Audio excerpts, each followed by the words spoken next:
Right, and we are live. Hello, everybody, and welcome to Forever Rugby on Forever Sports. And the news that we have all been waiting for is out. Ladies and gentlemen, the Springbok team to take on the All Blacks in the Rugby World Cup Final has been announced. And what a call it is. A 7-1 split from the get-go. No late changes, no injuries, inverted commas, no playing around. We have gone off the bat 7-1, bringing in two forwards onto the bench, reverting a halfback pairing, making some big calls. And as you can see, to react to this team news, I am joined by Rudes and Dan. First of all, gentlemen, Thursday morning before the final, how are we feeling? Yeah, so for me, I was just mentioning before we started, I'm a lot more confident since I saw the 7-1 split. I think we're sticking to our strengths. So I'm excited and confident that Rassie and the team have got something, one last trump card to take us to that fourth title. Yeah, I like it. Dan? Yeah, I'm pretty shocked in a lot of ways. But since it's still breaking news, my brain's still processing. But above all, I'm so excited for the weekend. Yeah, I think that's the main thing. It's just. Yeah, I think a lot of people are like they're kind of processing what's happening, but also this is kind of like it's real now. It's been a weird build-up week. With the whole Bongi Mbonambi incident and stuff like that, and he's had a lot of sideshows. And all of a sudden, the team is named, and we're like, oh shit! Like, there's actually a World Cup final in 2 days' time. Like, we're here. We're gonna get the New Zealand team tonight, for example. So it's going to be a very interesting thing, right? So if you haven't seen the team, people, this is what it looks like, and very, very interesting calls being made there. So let's go through it, shall we? Before we sort of pick it apart and look at where the big calls have come and what we think of those big calls. So in terms of the pack, it is unchanged. It's Stephen Kitsoff, Bongi Mbonambi, France Verherber, Eben Etzebeth, Franco Marshall, the second row, Sia Khaleesi, Piers Depp, the toy, Dwayne from Newland.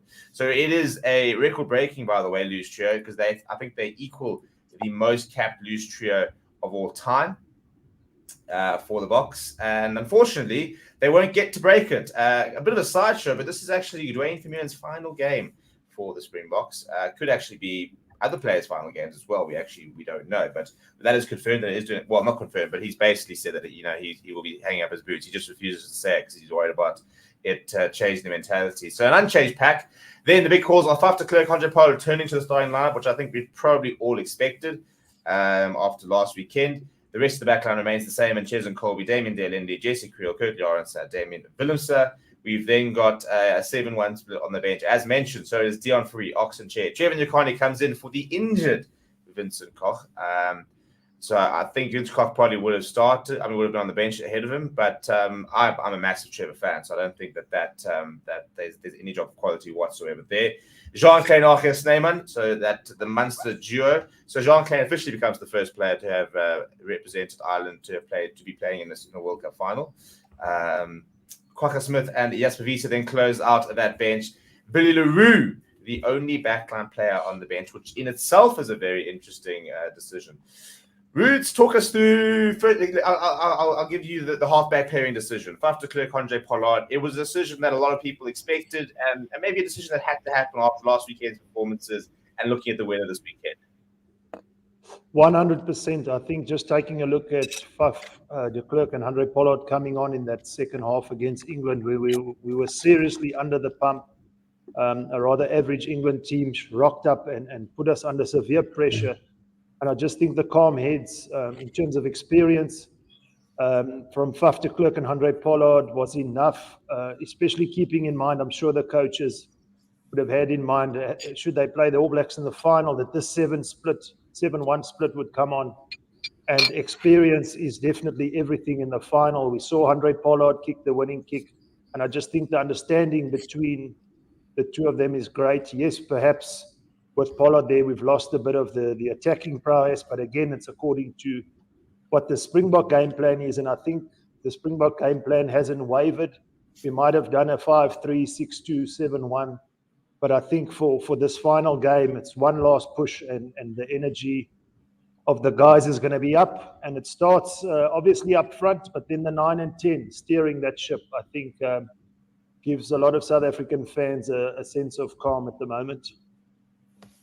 Yeah, I agree. I think that you know, it's heartbreaking for Moani Libbok. It really is, really. You know, in terms of he had to go through so much. You know, he was a trials and tribulations. But a teaser of some of the news I'll put out for this is that some of the nominations for the World Rugby Awards have come through, and whilst Moani Libbok might be sitting there feeling a bit sad about not being in the World Cup final, he has actually been nominated for the World Breakthrough Player of the Year, which is very cool for him.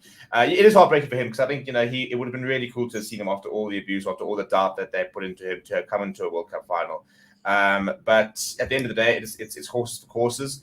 There is no flower from the bench. It's not like he's somebody else who preferred over him.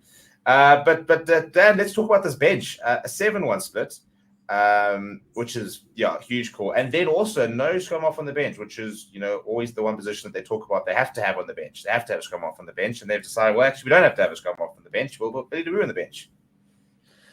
Yeah, I think that's probably the biggest one. And that who covers it. I mean, I think we've seen when there's a yellow card, we've seen Cheslin go there and do a, you know, pretty mediocre job.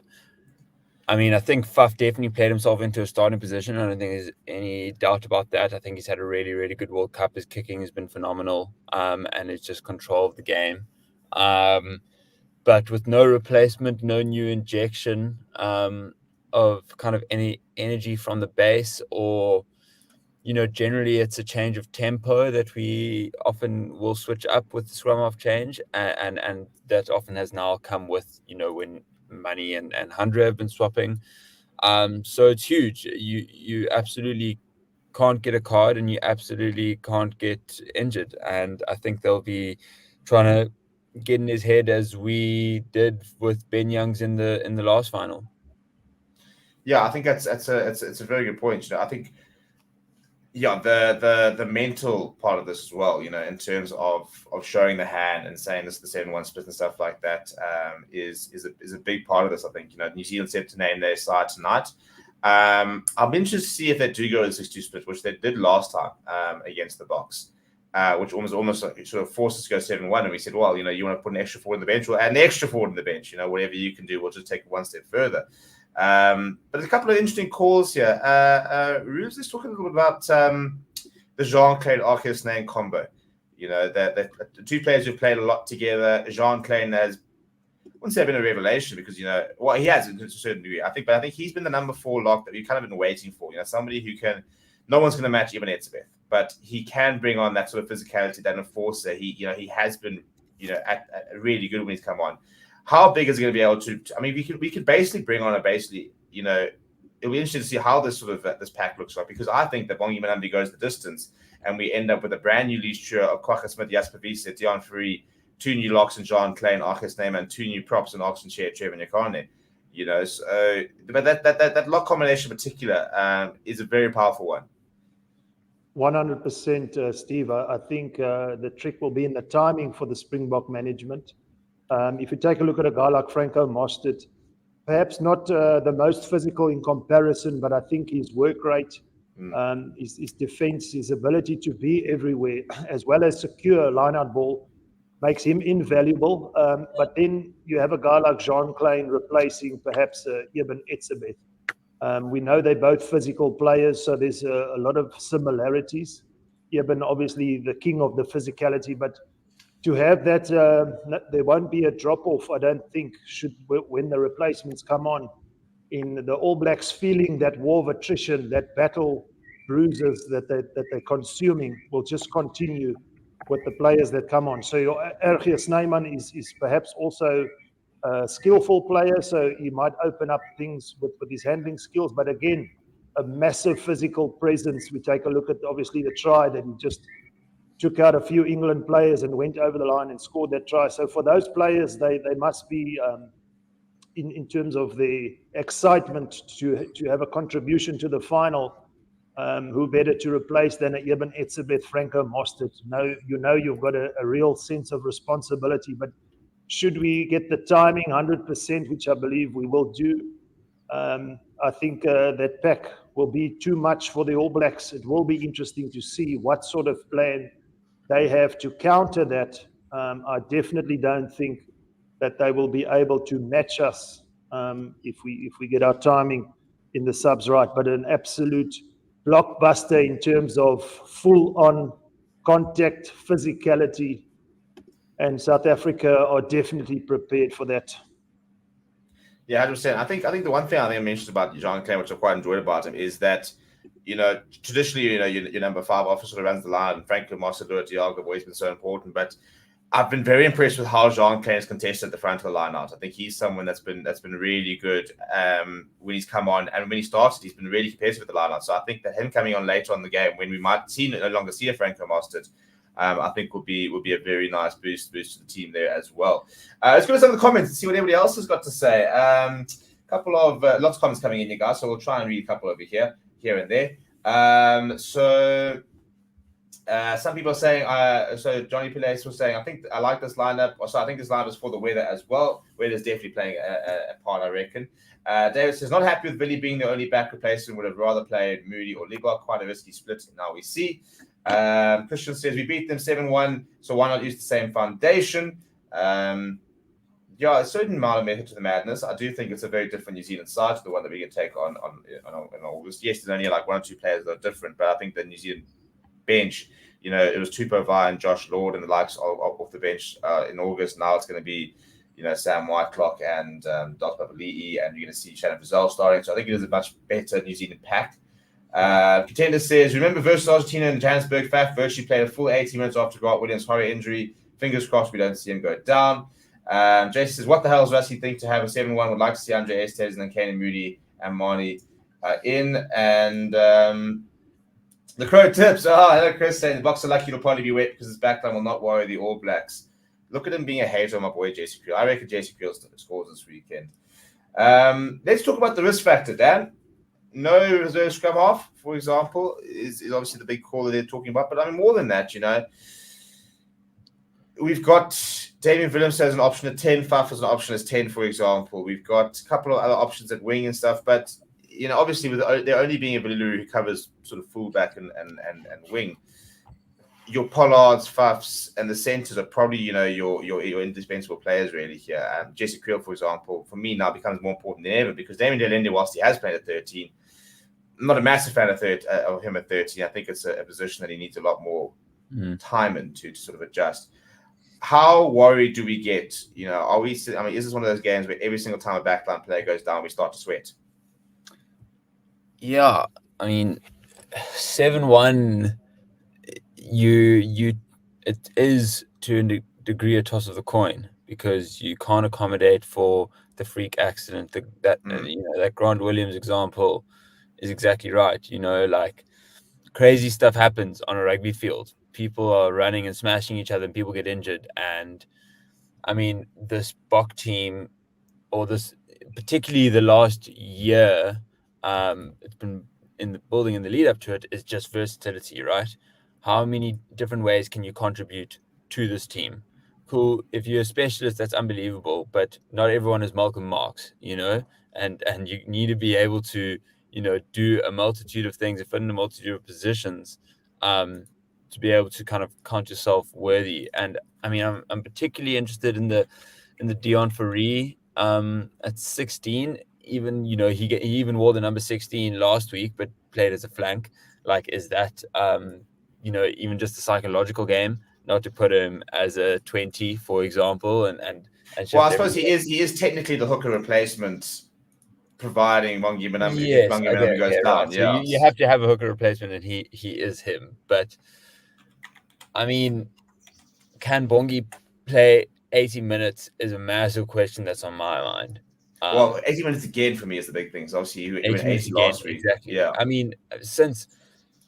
Since Marx has left in like the second week of the World Cup, he's been carrying so much slack. He deserves as big of a holiday as anyone here. But yeah, just to go back to your question, I think there's a lot of places that we can be exposed, but if things if nothing abnormal happens on the night, I think this is an incredibly dominant team. So, barring the abnormal activity, I think it's incredibly strong, and I can see this forward pack coming on and dominating. Yeah, I think you make such a good point there in terms of you can't plan for the freak accidents, you can't plan for those sort of things, you know. So yes, you can have contingencies, but you know, it's high risk, high reward. I think to a certain degree as well. We talked about how the players were tired last week. People talking about two big draining playoff games. You know, even Etzebeth being hooked after what 45 minutes. You know, which is very unusual and stuff. And all of a sudden, we've gone and said, right, well, you know, maybe the pack is a bit tired on their feet. They've actually had to put in two big performances. So as a result, we're going to give them the cover, and we're going to say, right, boys, go and empty the tank for 45 minutes. It's all we need from you. You know, we need one player in that pack to go the distance, and you know they could choose who it's going to be.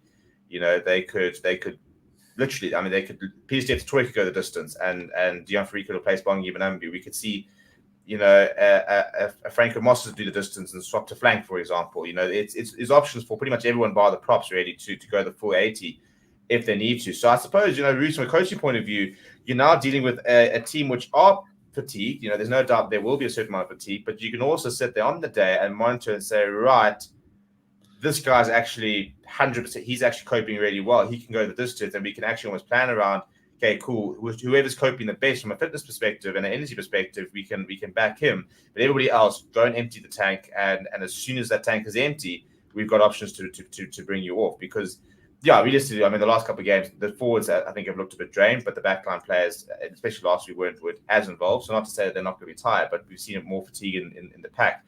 Do you think that's also been a factor to the 7-1 split in terms of trying to cope and trying to sort of nullify that fatigue that a lot of people are talking about? I think looking back over the tournament, South Africa is most certainly, in terms of the minutes that each player has played, I think we've managed to keep that, also we've managed that very well in comparison to the other sides.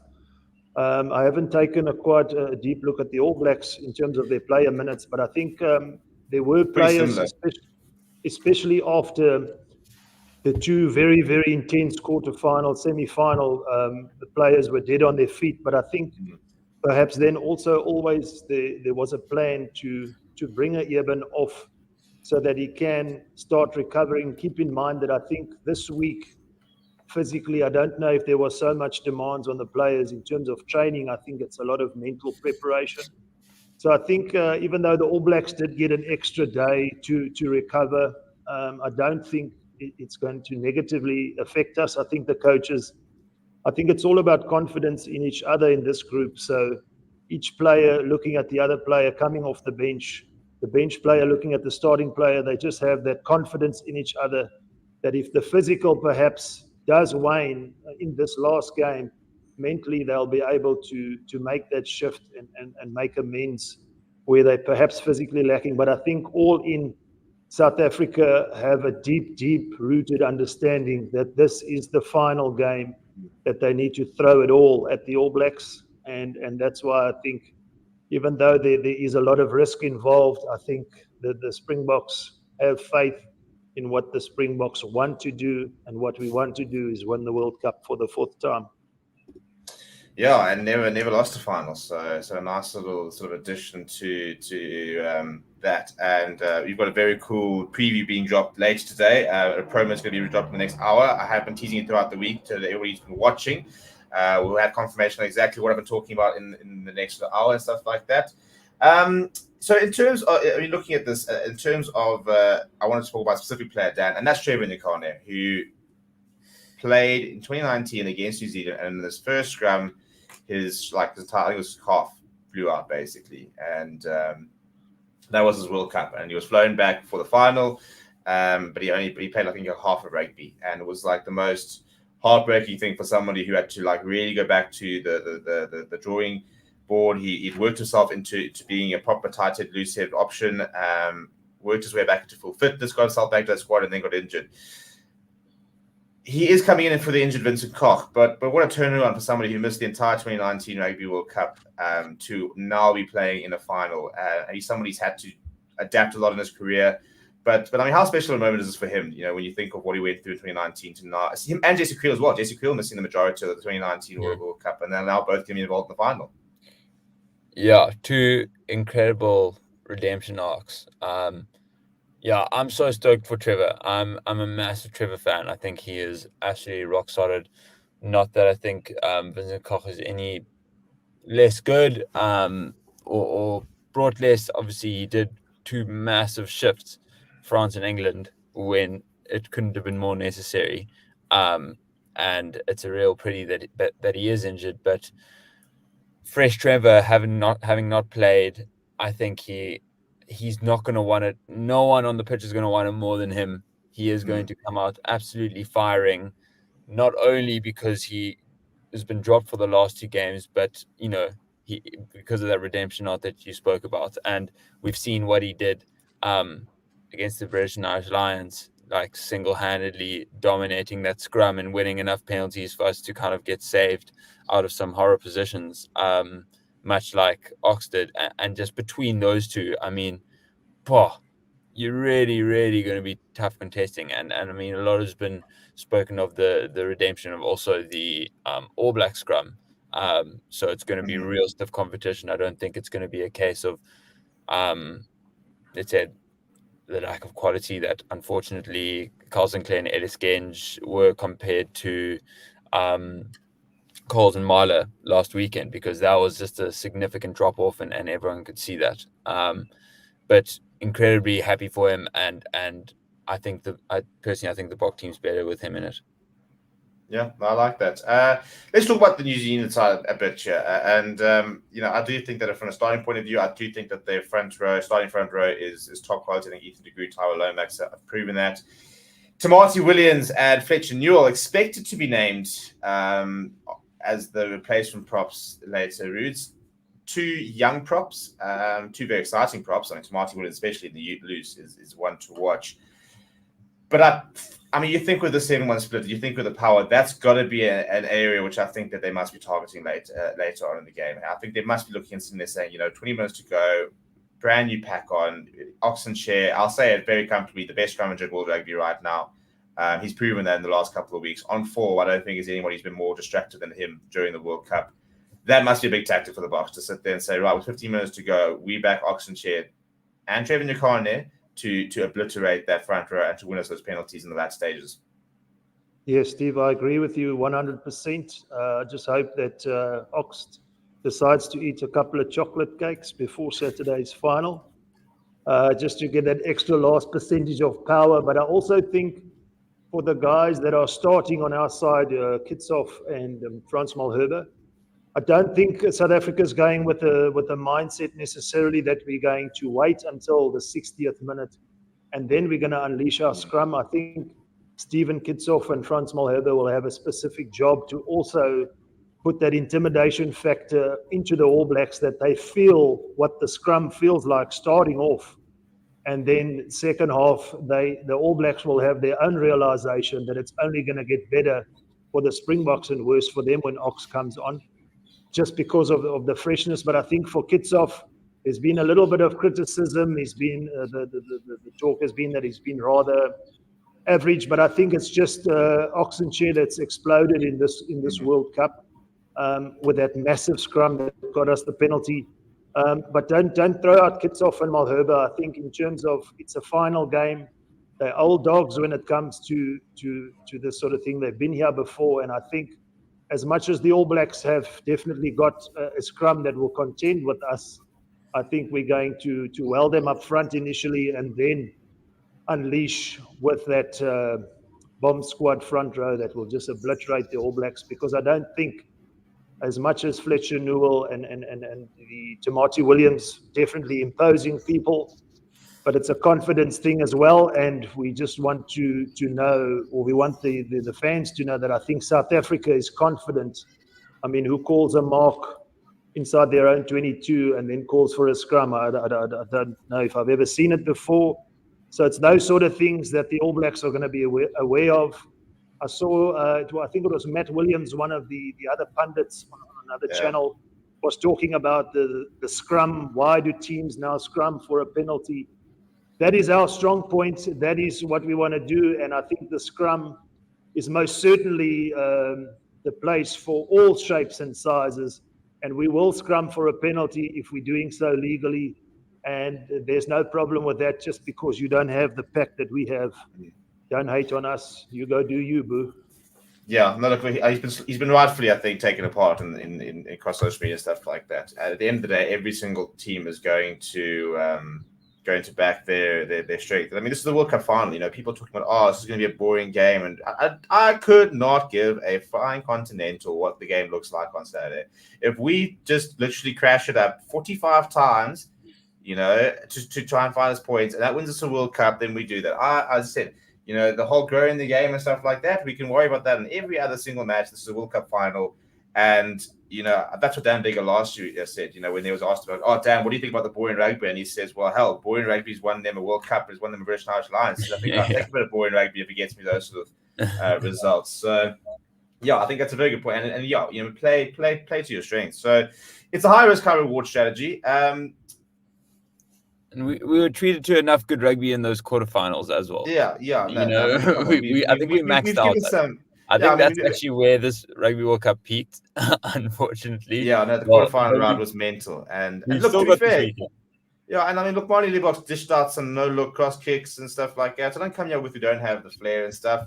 Dan, let's talk about experience. We're looking at the squad, and in terms of your non-World Cup winners already, there is just one in the starting 15, which is Currie Arendse. Off the bench, the players who were involved in 2019 are Deon Fourie, Jacques Nienaber, although he's actually in a second World Cup, and then Jasper Wiese. So if you look at that, Jasper Wiese, Deon Fourie, Currie Arendse, and Ox, yeah. So all players who are the inexperienced ones in inverted commas. But you've got Deon Fourie, who's at the end of his career. He's been through everything. Ox and Chair, you know, it is sort of mid-20s, not in an inexperienced player. Even Currie Arendse has been around the block for it. It doesn't feel like it, but he's about 26, 27 years old. He's probably the least experienced player. Jasper Wiese is on the back of 2 proper Premiership seasons, going into the peak of his powers. It's not a young team, but how much do you think that experience is going to be so important? You know, experience wins us World Cups. We saw, you know, Dwayne Smith putting out a man of the match performance in the 2019 World Cup, and we've gone and said when it comes down to those moments, sometimes the experience stands up, and I think that's what we've backed. Do you agree with that?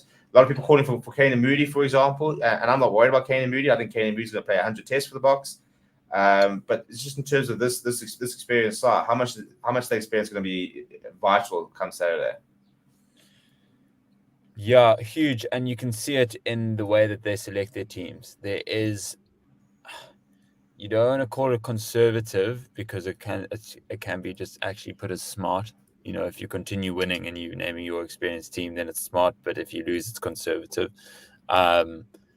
They've resorted to what is known and who has got the credentials. And as you mentioned, all but 4 players in a starting 23 won the last World Cup, and not just won the last World Cup, but you know, at least 80% of these were playing in that game, like not just on the bench, and then have made their way through onto, you know, the starting. These were the guys, you know. It's not like they're not really too many big names that we're missing from that last World Cup win, and they understand that pressure. They know essentially how to get it done. And you mentioned no one cares how we play on the weekend. It's a World Cup final. And just to echo on that, when has a South African New Zealand game ever been boring? Like, it's the correct. 2 greatest rugby nations ever.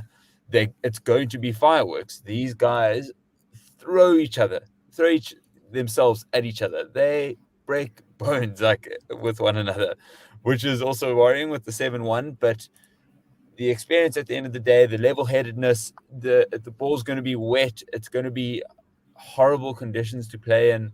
It's going to be a scrap. Like, they're going to want to, you know, be explosive and, you know, bring in the Talaias and the Will Jordans, and we're going to say, okay, well, we're going to bomb you and we're going to chase down Will Jordan with Eben Etzebeth. How's he going to love that? So, like, that technical know-how and what you get up to in the trenches, like, these guys have done it and they know how to do it. And we've done what we feel like we've stolen victories at times, like England. That was a heist, complete heist. And that's what I think experience can give you, is that level-headedness, just to be able to absorb the moment. Even Villy coming on, I think he I was can't. going to say, do you think, how much do you think that has backed the Villy conversation? Because I said, he might not have had the best game last weekend, but you can't deny he's a vocal player and he is a common presence. All the coaches and the players they said that in clutch moments. I mean, for example, that scrum off the mark, he was the one that said no. Stop being stupid. Don't even think about taking it. Where's Bongi? Scrum. You guys have got this dominance. Yes, just calm down. Stop it. Go for the scrum. Because you guys are going to get the penalty. Yeah, no, 100%. And you can see why on paper you'd want Kane and Moody, right? Because he can play fullback, wing, and outside. Put him anywhere. He's so much more versatile. He fits that mold better. But there's just that extra little bit that he's, I think, going to bring from a mental point of view in the final that I think, as you said, I think has probably rightfully got his name on the start on the 23. Yeah, no, I think it's an interesting decision all around, and one of the many interesting decisions. Roots, just very quickly, in terms of this loose trio, let's just have a word on them. Dwayne Vermeulen playing his final game for the Boks. Maybe we actually haven't that time to take a step back and appreciate just actually how iconic this loose trio is. The Seakley, the Pieter-Steph, the Toy, Dwayne Vermeulen. I mean, we're talking about one of our best ever captains in Seakley, arguably our greatest captain. One of and up there with it. We're talking about Pieter-Steph, the Toy, World Player of the Year, one of our best flanks of all time, and then Dwayne Vermeulen, who should have played 100 tests for the Boks. He won't. He'll end up on, I think this will be his 76th game. But I mean, what a player! So just try and sum up how special this loose trio is, and maybe sort of how much we're going to miss them moving forward, because they've just been unbelievable. Yeah, absolutely, Steve. I think since the 2019 World Cup final, we've really been spoiled as South Africans to have these three players still playing together. I think the balance between Kolisi, Steph du Toit, and Vermeulen is spot on. If you take a look at Kolisi, how he's just risen above as a captain, as an individual, as a rugby player. He's bursting at the seams now. And then we have the ever-presence of Pieter-Steph du Toit, who some years back was still playing lock. He moved to blindside flank, and South Africa has never looked back since, because he's just much like a Franco Mostert. He's just an engine. He's involved. The pick and goes from the base of the ruck, catching up. Beg your pardon, the pillars of the opposition teams. And then Dwayne Vermeulen is just this physical presence, who also has the suave of skill as well when he needs to offload. We take a look back to the 2015 semi-final with that backhanded pass to Farida Priya from the base of the scrum, those sort of things. But just the three of them, I think, to say they're peaking now, it's almost a little bit unfortunate that we won't get to see them play together endlessly for another 4 years, because it's just been amazing. Dwayne Vermeulen obviously will be retiring after this World Cup, but I think, again, just coming back to it, the balance. Kolisi is on the ball, he's tackling hard, he's leading by example, and then you have the physical presence and the engine of Pieter-Steph du Toit, as well as the covering at 8 of Dwayne Vermeulen, who just bashes over opponents at times. We've seen in that number 8 jersey. So for me and as South African fans, it's bittersweet in a way, because it's wonderful that they get to do it all over again. But knowing that it's coming to an end, we want to make sure that we get over the line and remember them for possibly the greatest loose trio in Springbok history. Yeah, it's going to be a very interesting game from that perspective on many different fronts this weekend. I mean, it's the last time we'll see Sam Whitelock, the most capped All Black of all time. Aaron Smith, who for me still is up there with top 3 best scrum halves of all time. There's just so many players. I mean, we don't know what's going to happen. I mean, Dion Free, for example, will not be involved in the Boks next year. I think that's pretty settled. But I mean, we don't know how much longer are we going to see a Villy. How much longer are we going to see a Sia Kolisi? how much longer, because with the move to France. So this could be the end for a few players, and on both teams. And I think that just adds so much to the occasion in terms of that desperation to go on top. Somebody was, they asked Ian Foster, well, what more can Sam Whitelock do? He's now the most capped All Black of all time. He's the most capped All Black at a World Cup. He's won 2 World Cups. What other records can he break? And Ian Foster, he said, well, he can become the first player to win 3 World Cups. So it's amazing how many sideshow or sort of sideshows there are, and exactly other additional narratives there are to this game. That's just going to, really sort of pump up the occasion. We're going to start wrapping up, and I just want to talk a little bit about, our centre pairing, Damon Delindi, Jesse Creel, who've been come under fire. And I think, as fans, we've been, people are very, very quick to turn on, especially on these two. They seem to catch a lot of the brunt of the criticism, which I think is ironic. I think we go back 2 weeks ago, and I thought Jesse Creel could easily have been walked away man of the match against France. I think that he was that good in playing against the tournament host in what was our biggest game of the tournament. He had one of the best games of his career and one of the best players on the field. A quiet game last week, and already people are asking for him to get dropped and stuff. Dan, how much do you think that the coaching staff, do you think they've ever wavered in their backing of these two? Or if you ask them at the beginning of the tournament, right, there's no Lekanyam, for example, World Cup final tomorrow. If we're picking right now, this is our centre pairing. Yeah, I think I go back to kind of what I said in the. Some people would look at it as, very smart, picking the experience, and some very tentative. At the end of the day, they've got us to a World Cup final. I think we've said it a lot on the show that not a lot separates Delindi and Esterhuizen. Esterhuizen maybe just being in the form of his life, but Delindi's had some pretty insane performances. I mean, versus France, he was mega. And he's got all the credentials. Jesse has had an amazing resurgence this season in the Springbok jersey, at least. Not going to be the most flashy. He's not going to throw the dummy passes that Kane Mooney's going to get and beat maybe someone on the outside, but he's going to leave 110% out there, and he's the most ultimate. Both of them are just the ultimate team players and know how to fit into a system. And that's, I think, another thing about this team is that they understand system over everything, right? It's never about how you want to play or how you prefer playing. For all we know, Jesse Creel would love to be, throwing dummies and rubber kicking to himself, chipping and chasing. Like, these guys are talented enough to be able to do this at the highest level. They're following a system, and it's like the whole why does Faf kick? We must play difference come off. Yes, Faf just I was literally about to say that at the last World Cup.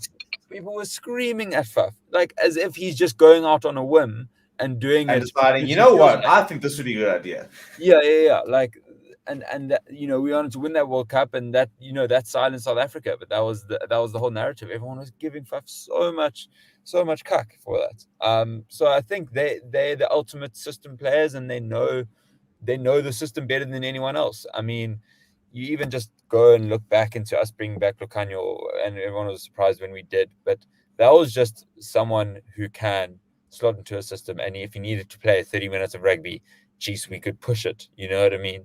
But we value that understanding and the breeding in of players so much that when they have that inherent knowledge of what it takes to play the Springbok way and to understand the system, that is, they're rewarded with that, which is why, again, Willie gets to come back, because he knows that and people are familiar with him and he understands what is required of him in that situation. Whereas when you get people still understanding their game, and I think, growing into a Springbok shirt itself as well, just an international career, there's still, I think, a lot more inward type of worry about your performance, where it was never about you.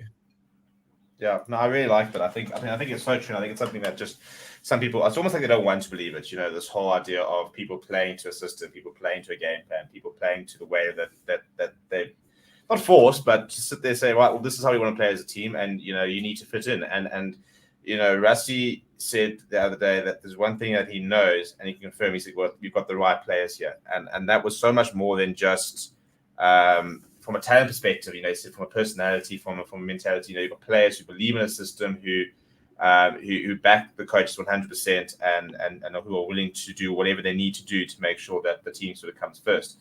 So yeah, we're going to wrap up there, people. Well, to Roots and Dan, thank you so much for giving me your time. And we will see you guys sporadically over the weekend and stuff like that as part of our mega coverage on Saturday, guys. When I say that there's mega coverages planned, we have got at this stage, I think 3 or 4 live shows during the day, from different places, different locations. We've got former refs appearing. We've got people from around the world coming onto the channel. We've got different locations, stuff like that. It's going to be an absolute extravaganza of rugby on Saturday. Before then, however, we've got a special interview coming out later today. I will not confirm or deny whether it might be with an ex-Springbok World Cup winner. You'll have to wait and see for the promo in the next hour, but that's going to come out later. We're going to have the fan forum tonight, which is going to be a lot of fun. By then we'll know the All Black side as well. I'll be live at 6 o'clock to go through that All Black side, and we'll chat a little bit about that. And then tomorrow, obviously, we've got a 3rd and 4th playoff. So we'll see if Argentina can go and get the better of England, or whether Steve Borthwick will be able to finish 3rd in his first World Cup. Rude, Stan, thank you so much. Enjoy the rest of your day. We'll see you this weekend. To everybody else, please do keep smashing the like on the button. We have just gotten past 58,000 subscribers, so a big thank you to all of you guys. Now we're going to push for 60. Let's try and get there before the weekend. And we'll see you guys at the various live streams all very soon. Thank you very much. And until next time.